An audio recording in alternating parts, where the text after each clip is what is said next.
કલમની તાકાતથી ફક્ત શબ્દોમાં વર્ણન કરતા આબેહૂબ એક દ્રશ્ય આપણી નજર સમક્ષ ખડું થઈ જાય એવી એક ગુજરાતી સાહિત્યના ઘરેણાસમ જનાબ સૈફ પાલનપુરી સાહેબની રચના કે જે ગુજરાતની અસ્મિતા સાથે એકરૂપ થઈ ગઈ છે, જે આપની સમક્ષ રજૂ કરું છું. ઝરૂખો.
વરસો બાદ ફરીથી આજે એ જ ઝરૂખો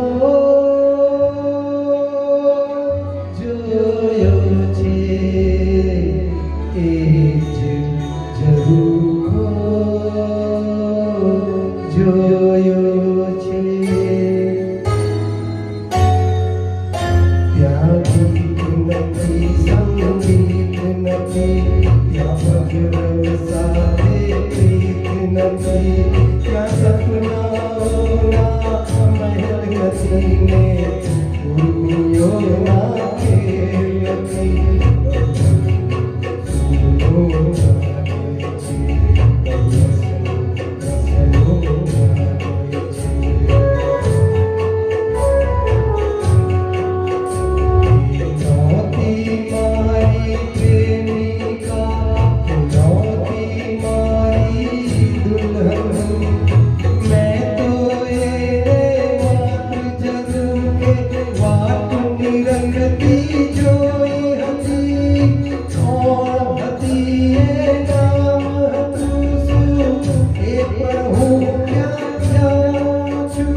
આજે